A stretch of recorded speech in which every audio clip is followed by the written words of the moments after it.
Hi there, grade 12 English classes. It's Mrs. Hanson, one half of the Student Services team here at Michael A. Riffel Catholic High School. I am here on behalf of myself and Mrs. Warnicki to deliver a post-secondary considerations presentation to you. And we want to congratulate you to start here for reaching grade 12. And there have been some ups and downs in the last few years, so thank you for persevering. Thank you for reaching out when you needed to do so. And this is kind of a celebration of your efforts thus far, and now also kind of looking towards the future and after high school. And what do you need to keep in mind in terms of planning? What opportunities are out there for you for post-secondary exploration? So this is about a 50-minute presentation, and we are going to walk through a whole bunch of resources and ideas and tips to plan for your post-secondary.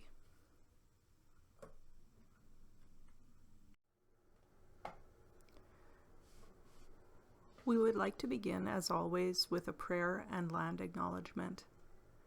In the name of the Father, the Son, and the Holy Spirit. Dear God, please watch over our students and their families as they make decisions about their futures. Help us always to understand that you are present in the details and the outcome, no matter what path is ultimately chosen. Amen. In the name of the Father, the Son, and the Holy Spirit. We wish to acknowledge that we are blessed to live and work alongside tremendous educators and wonderful students on Treaty 4 territory, traditional lands of the Nehiyawak, Nakaway, and Nakota nations, and homeland of the Métis, Lakota, and Dakota nations.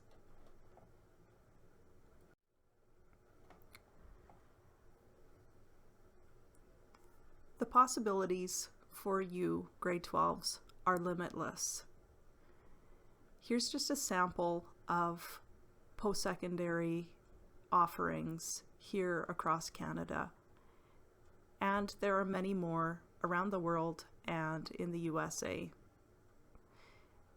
No matter which post-secondary you are exploring, where your goals and dreams kind of lie in terms of where you would like to study, Student Services can support you in navigating, in just the exploration of those colleges or universities, and also ensuring that you have the classes that you need to satisfy the particular pathways that you're looking at exploring.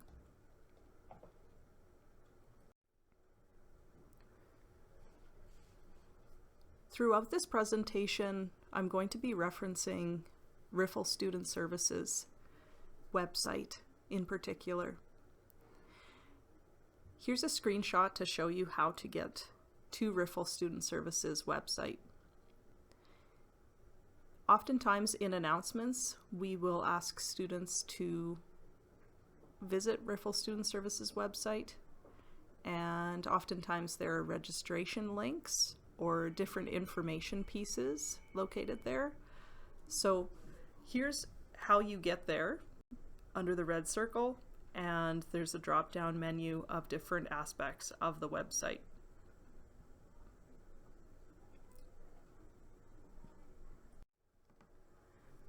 When you arrive at Riffel Student Services homepage, you will see a number of information sessions, upcoming post-secondary opportunities, and if you scroll to the bottom of our page, it's probably the most jam-packed with opportunities and links for registration, and it's in a calendar format at the bottom of our page.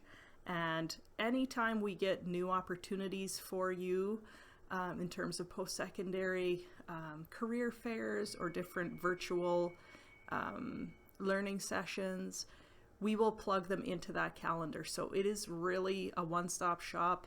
I would visit it every week if I were you, and we really draw our announcements that you hear on the intercom from that calendar. So we have things plotted in there even into next year. So if you want to be looking at that and seeing some of the upcoming things prior to a week's notice, please check out our calendar on Student Services. It is just a perfect tool for you right now as far as the research you need to be doing, the opportunities you need to be exploring. So we just really invite you to check that calendar out on our Student Services page.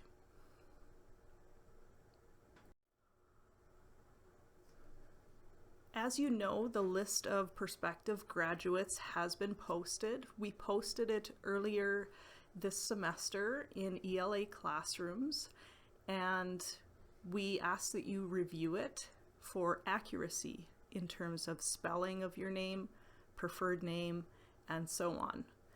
If you still would like to request a change to how your name appears on the list, please come see Mrs. Hansen in Student Services. I have an updated list posted on my door so we can chat about it and look at it together. And then I have a master list that I update with your preferences. Please don't hesitate and please don't delay on coming to update your name, your spelling, and so on, because we want to get that done to your specifications pretty quickly, because that is the name appearance that will be on all of your grad materials and so on. You are responsible for maintaining your graduation eligibility by successful completion of graduation requirements.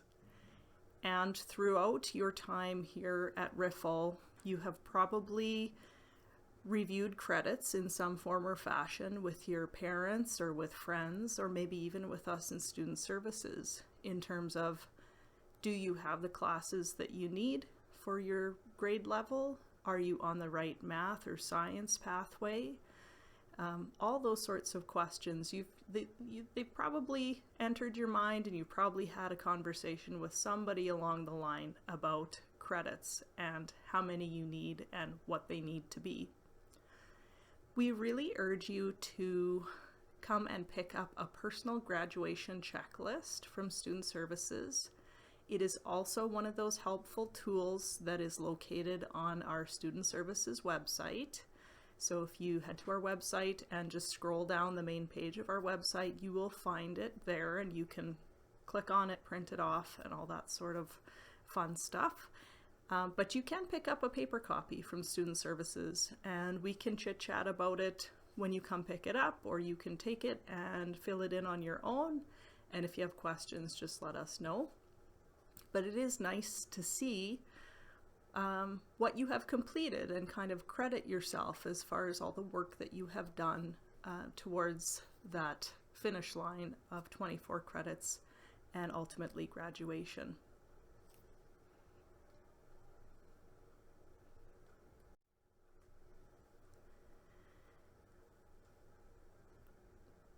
As you're exploring ideas for post-secondary and areas of study and career paths, and you're just imagining, your future and what you'd like it to hold and kind of how you envision yourself in terms of a career, we ask that you do some reflecting on your personality, how you like to learn, the environment that you would like to kind of work in, your areas of enjoyment, what your passions are, and really explore your interest areas as the very first shop for what you want to do after high school. You are investing in a lifelong career. There may be some small changes along the way, but you need to be assured that you are pursuing something that interests you, that drives your passions. Okay? So it seems silly to say, but don't ignore your interests. Those are your first instincts on things that you enjoy doing and ideas and learnings that you'd like to pursue. So really explore your interests first. What do you like to do in your free time? Are you a hands-on learner? Do you enjoy listening to and supporting others? Is math or writing a passion for you? So consider these questions and honestly explore what interests you as a source of what you might study in the future.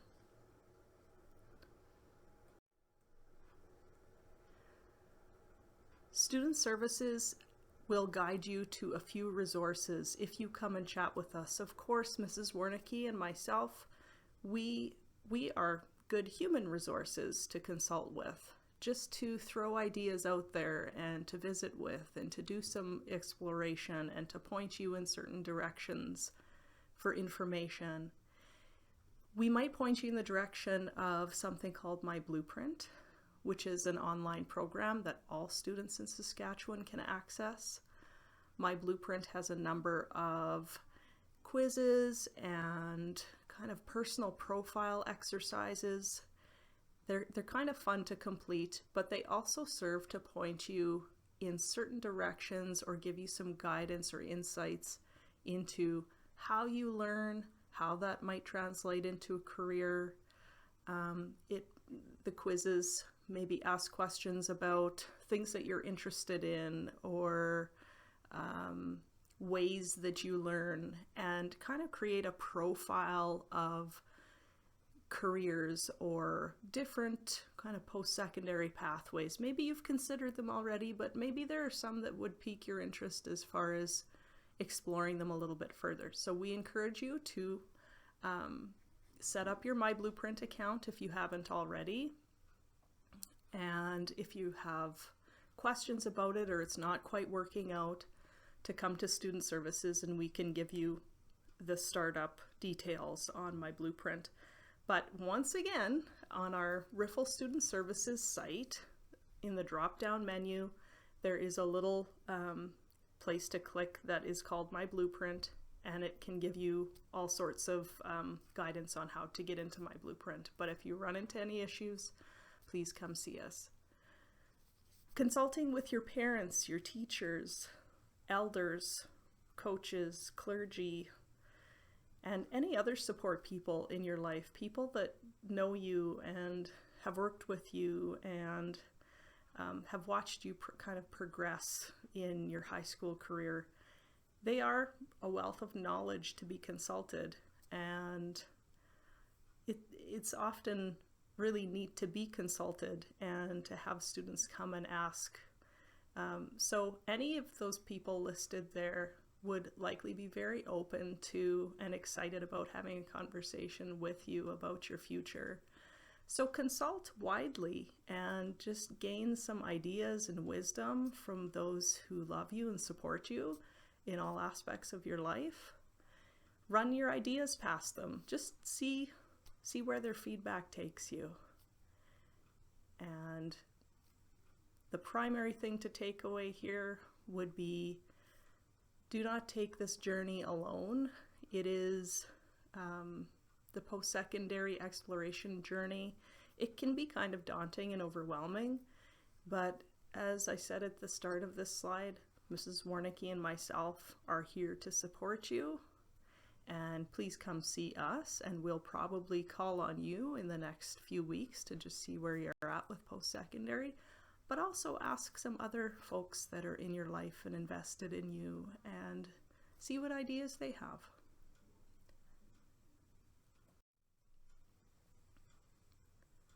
Further resources, I chatted about the Student Services calendar.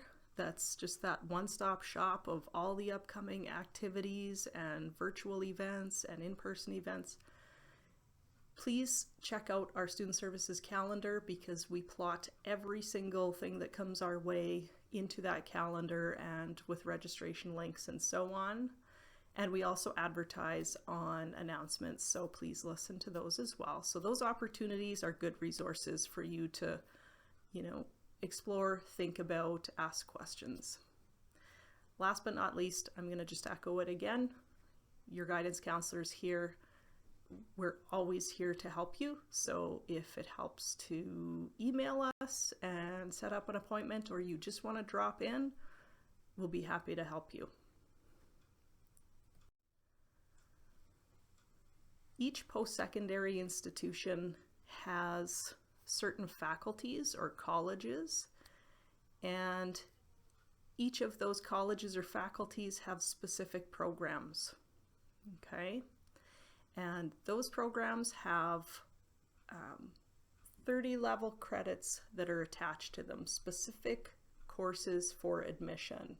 And I'm going to break that down for you in detail in the next slide. So we can look at a few different post-secondary institutions and see how their required courses for admission compare, how the average required for those programs compares between institutions. So it's really important to remember that admission requirements differ from post-secondary institution to post-secondary institution. They may look very similar, there may be similarities between them, but you have to be really dialed into what specifically your university and faculty and specific program needs as far as 30 level credits on your transcript eventually for admission to that program. Not only which credits, but an average. There's usually a benchmark average that you have to meet. So this presentation that we're giving you today, what we're hoping is that you have done a little bit of research and a little bit of exploration already, and you maybe have some ideas. But if you haven't, let this post-secondary presentation be that light that fire in you to get going on those research opportunities and give you some ideas on places to look. It is time now, as we kind of roll into fall, to be formulating a plan. And it's okay if you don't have a plan, but be trying to do a little bit of research and talking with people. And if you're absolutely stuck, I always say to students, come to student services and let us try and guide the conversation if you're kind of stuck or you're having some troubles. So begin your research.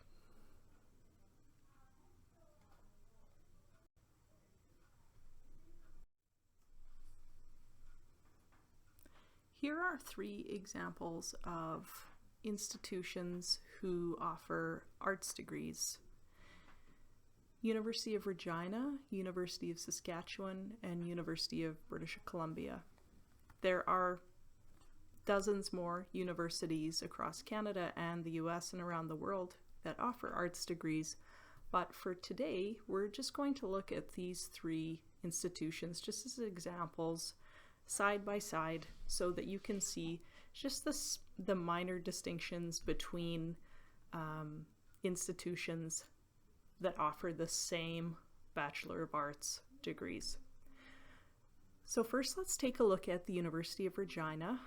Their final admission is based on English A30 and B30, and then 3 30-level approved courses from Math Sciences, Social Sciences / Languages, or other approved 30-level course.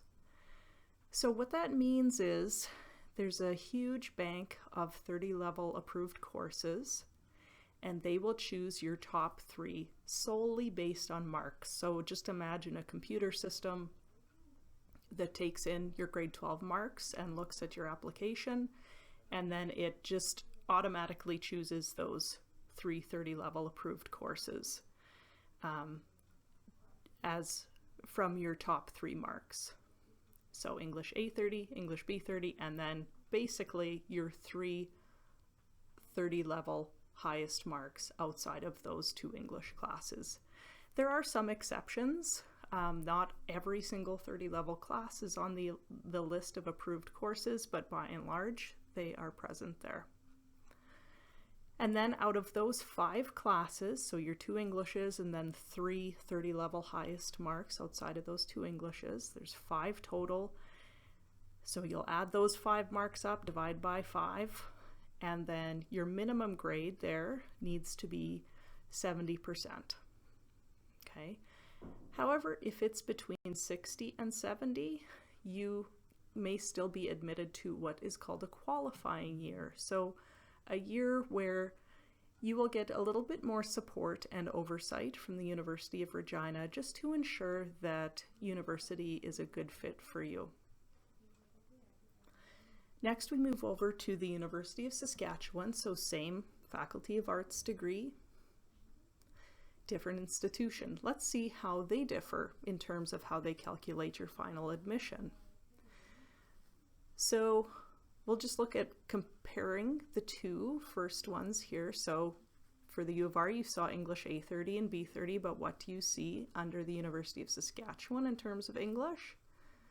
1 30-level ELA. So they'll pull your highest one automatically out of English A30 and B30.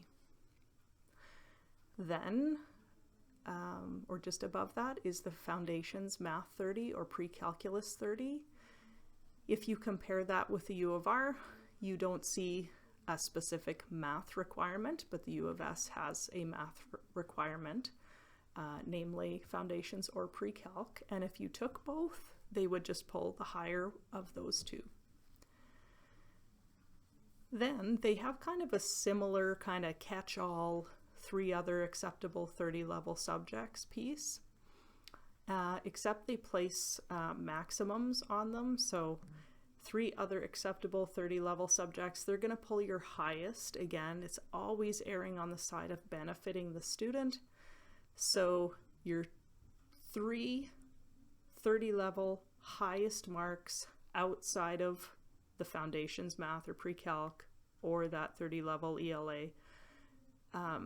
So 3 other 30 levels that are high marks. They're just going to automatically pull those acceptable ones and fire those into that acceptance average. So again, it's 5 classes divided by 5, and then that minimum grade is 70 that's required, similar to the U of R. UBC is a little bit different yet, and what they look at is even maybe just a little bigger tent for your classes to fit under, and a little less specific even than the U of R and U of S. So they're looking again at both of those Englishes, just like the U of R, and at least 6 other academic/non-academic courses in the areas of language arts, math and computation, second languages, social studies, visual and performing arts. So they're looking for your top 6 other marks outside of those 2 Englishes at the 30 level. And they will have also a list of acceptable 30 level classes. By and large, just about every class that you take at the 30 level will be on that list.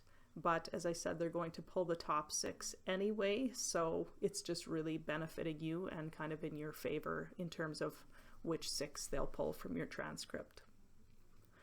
The last little piece for final admission, which is interesting with the University of British Columbia, and to my knowledge, they're the only post-secondary in Canada who has this particular requirement.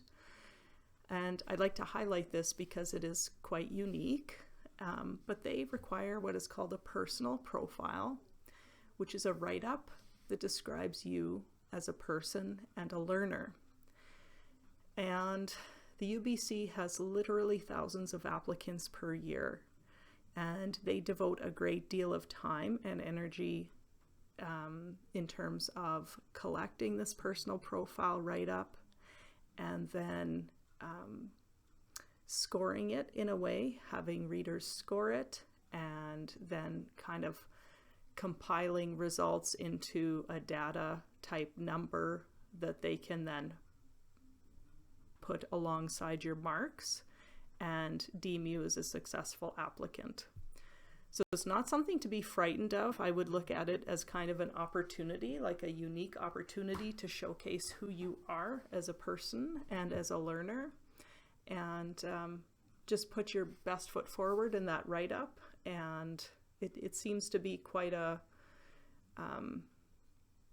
not to be viewed as something intrusive or something that's extremely difficult. It's really neat that they're asking you to reflect on yourself and to include that as part of the final admission. It's kind of a unique look at the admission process and what type of student they're trying to get at and what they find important and what they value. And so it's a super unique component of the application process at UBC. And then the last point, a minimum grade of 70 is required in ELA A30 and B30. So that's just another little note that sets them apart in terms of their final admission. So there you have the Faculty of Arts. So slightly different look across 3 different institutions, but the same degree you would receive. So a Bachelor of Arts. This is why it's quite important to look at what course requirements actually are in your institutions and not to make assumptions, but to review them beforehand.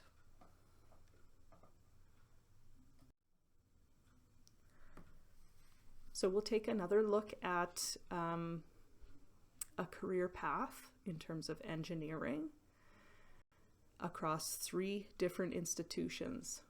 So here we're going to look at a diploma program alongside 2 engineering degree programs as just kind of a different look.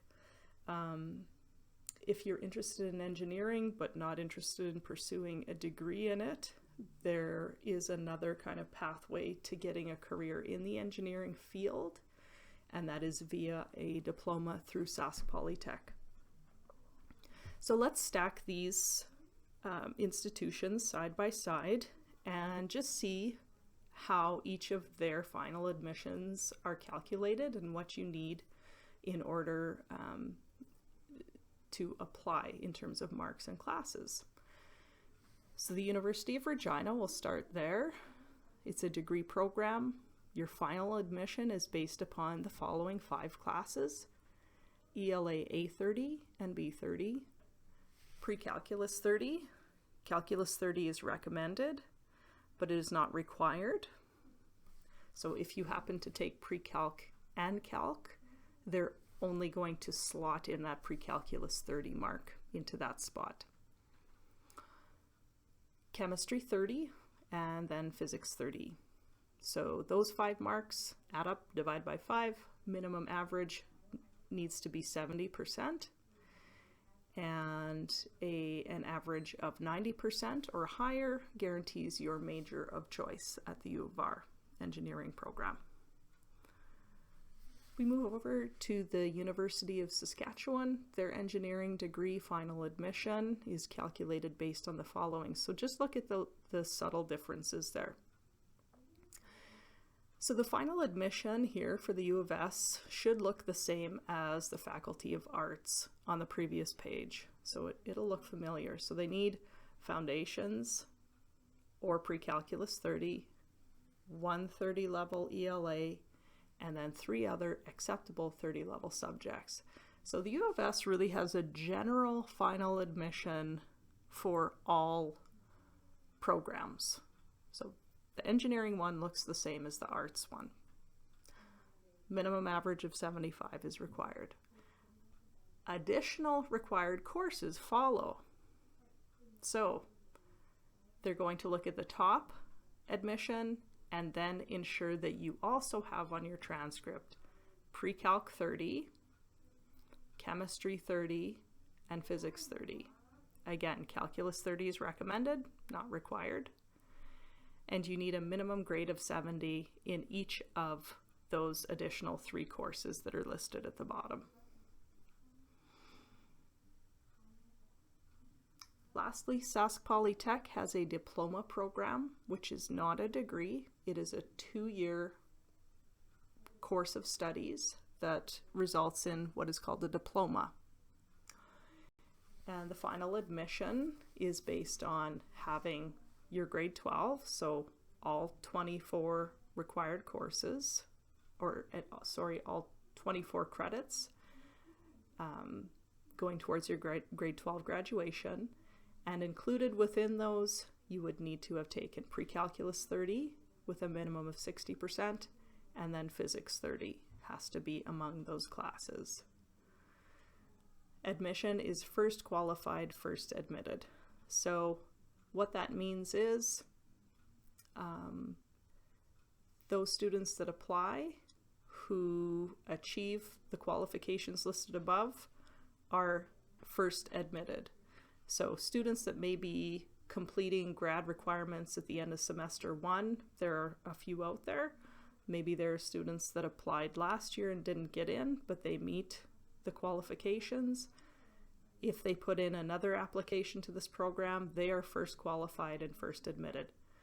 What that means for you at the beginning of grade 12 here in October is if you are at all interested in programs at SAS Polytechnic, it is important for you to know that you can begin applying right now, just like you can for other post-secondary institutions. But oftentimes, SAS Polytechnic, their admissions numbers are based on what the needs are of the workforce. So they adjust their program seats based on the needs of the community and the needs of employers. And it's always beneficial to get your application in early so that you can have first advantage on their programs, because their seats do fluctuate, and having your information in and all your required documents early is usually a really good thing for SAS Polytechnic.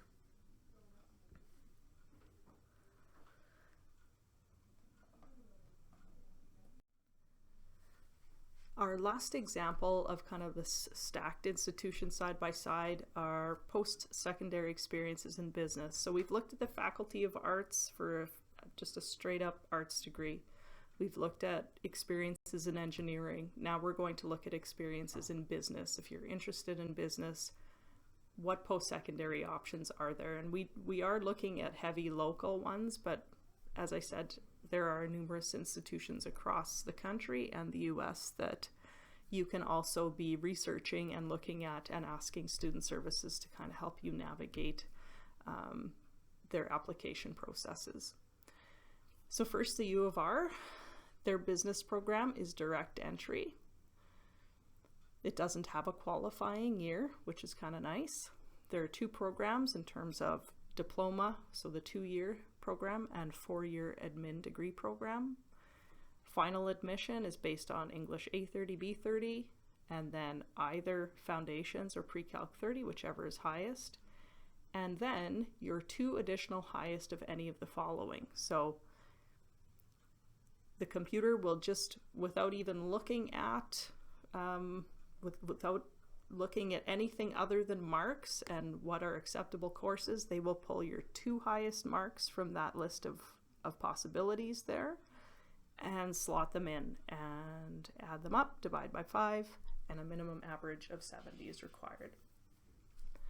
Next, the U of S business program is also direct entry, offers 2 programs, a 1-year business certificate and a 4-year degree program. The final admission we've reviewed in the arts slide and the engineering slide. It should be familiar to you. And last but not least, SAS Polytechnic. Their program is also direct entry, offers a certificate which you build upon with another year and earn a diploma.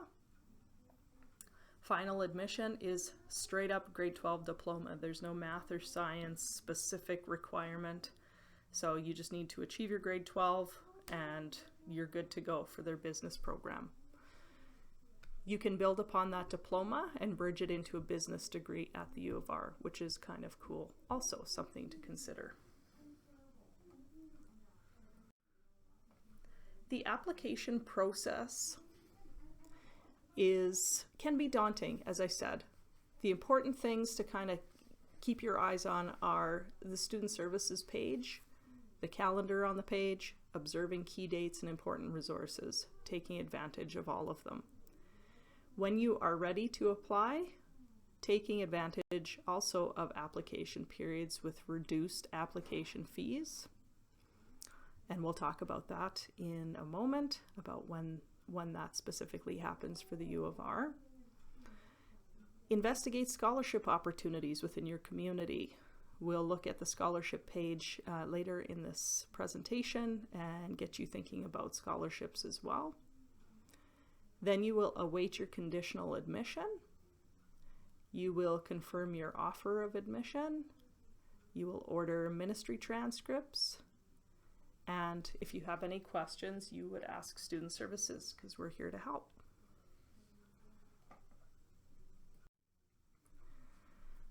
Most universities and colleges across Canada and the US are accepting registrations now. Just looking locally, the University of Regina Fall Open House is coming up.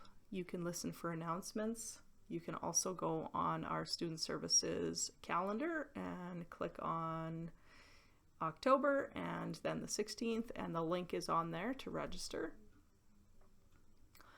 Registration at the U of R is open, so you can register to be a student for next fall, but there are early admission days where there's a reduced application fee occurring from October 17th to 28th. You can save $50 on your application, so it might be a good idea to wait until October 17th to apply and then try and do it before the 28th, also if the 17th doesn't work. After the 28th, your application fee is around $100. The University of Saskatchewan is having a virtual open house. I should mention that the U of R's is also virtual. It is noted there. Okay, perfect. And so the U of S open house is the following Saturday after the U of R, and it is October 23rd. Registration is open. Again, head on to the Student Services website, find the calendar, click on the link, you can register there.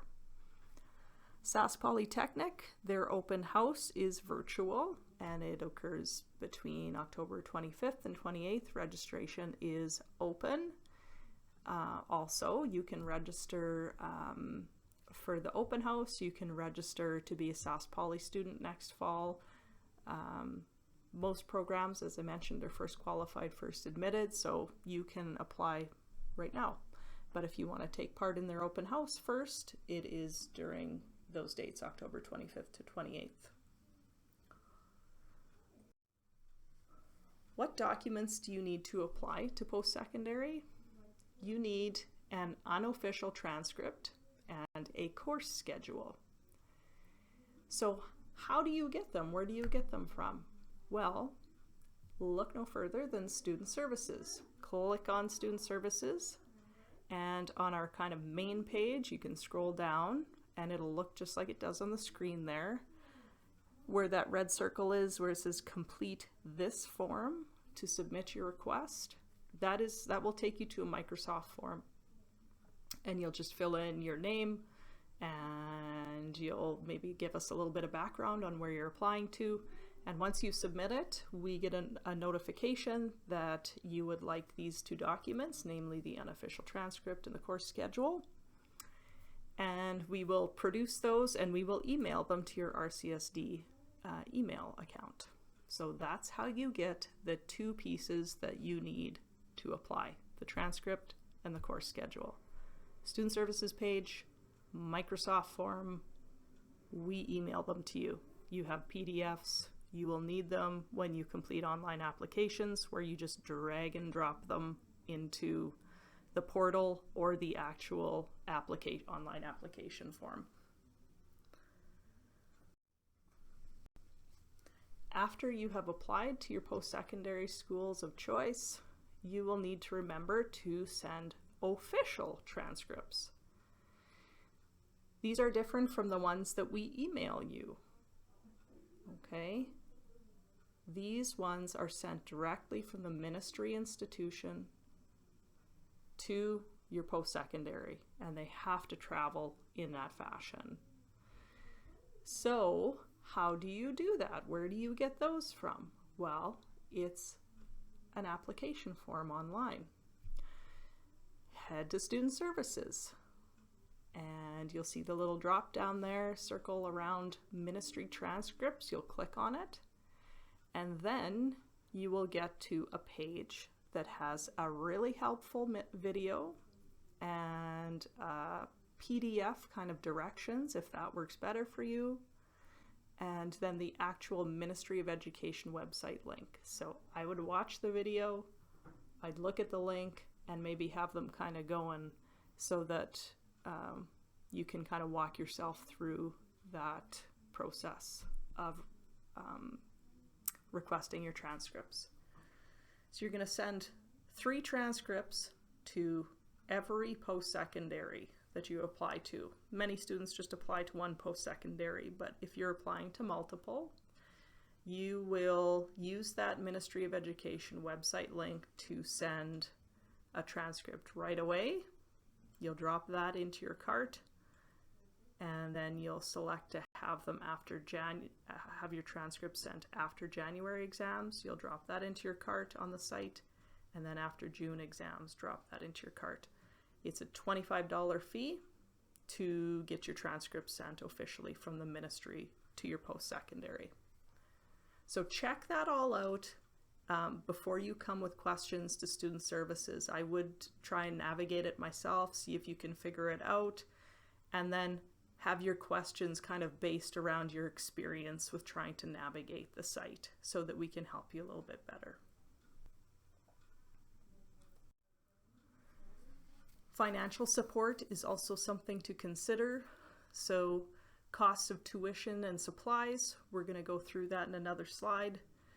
Having an honest conversation with your family regarding finances and how you plan to finance your education, whether it's together, you're expected to do it on your own, or a combination of those two. Look into scholarship opportunities. I'm going to show you how to get to our scholarship information on the Riffel Student Services site. And there are always student loans that you can apply for, and applications begin in June of each year. Here's an approximation of the cost to attend the U of R. You have your application fee, tuition fee, books and supplies, which comes to between $8,000 and $12,000 approximately per year. If you plan on staying in residence and adding a meal plan and those sorts of things, you would add those pieces additionally onto that $8,000 to $12,000 total. Here would be the cost for SAS Polytechnic. This would be for 1 year. So a diploma is a 2-year program, so you could kind of multiply that total by 2, and that would get you kind of the 2-year total. You also need to consider living expenses on top of the application fee and tuition fee. Many institutions have automatic awards, and again, we're going to look a little local here to the U of R and U of S. And you can just take a scan on there and see what average would gain you an automatic entrance award. So something to shoot for. It's kind of nice to have an automatic award if you so qualify. So just take a look there.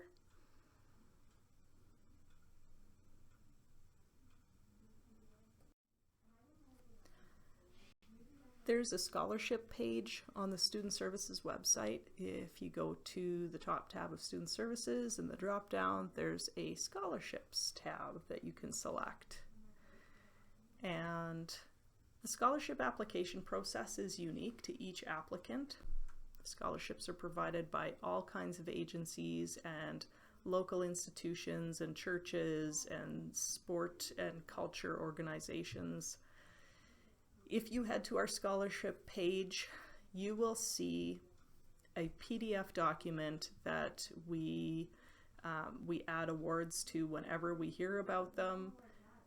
The links all work on the PDF document if you want to just scroll through and navigate and see what connects with your experiences or what you feel you have the qualifications to apply for.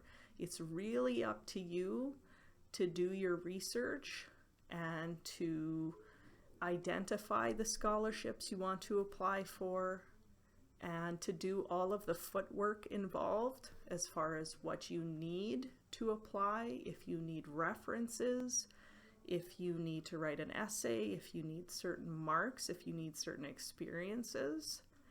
These are all things that you need to examine and account for and plan for.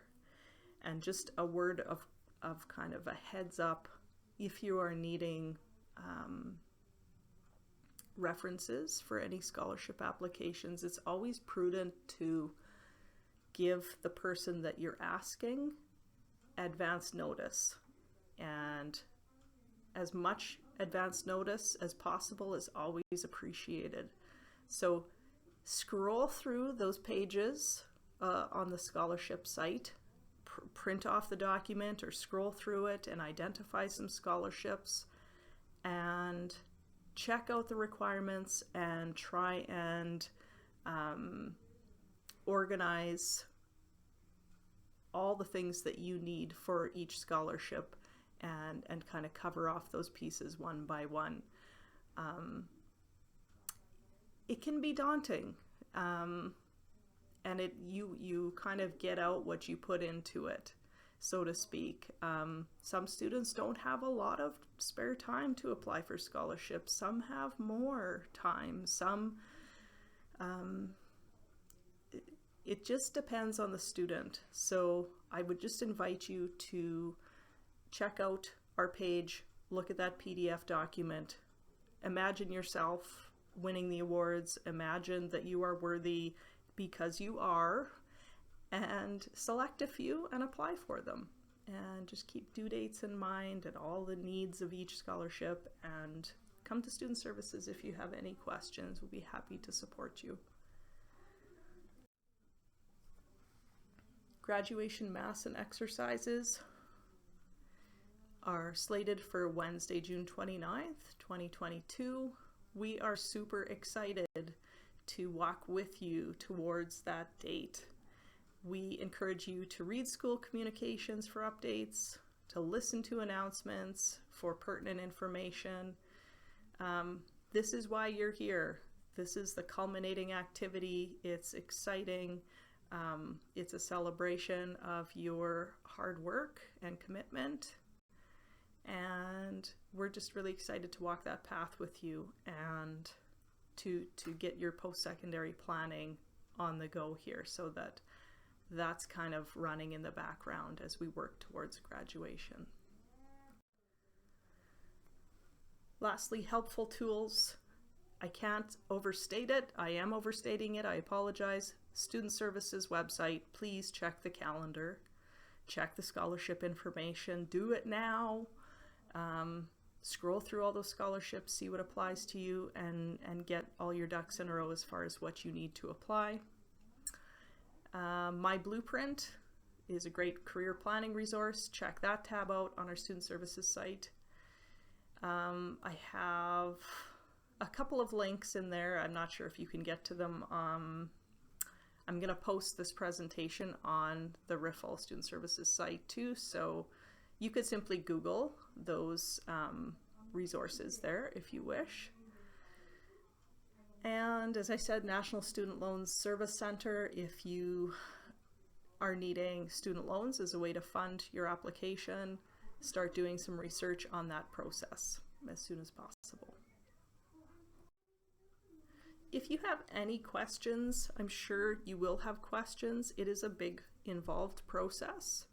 We hope that we've given you some things to think about and some directions to go and some helpful tools and resources. If you have any questions, please do not sit on them for very long and don't feel like you need to go about this alone. You can drop by Student Services anytime. Our doors are always open. Or you can email us and set up an appointment if that works better for you. Our email address is on the screen there. And as I said, this video presentation will be posted on our Student Services page. So if you want to review it, or you want to view it with your family, parents or guardians, just click through it piece by piece and kind of watch it in a more in a time that works for you, and kind of slow it down.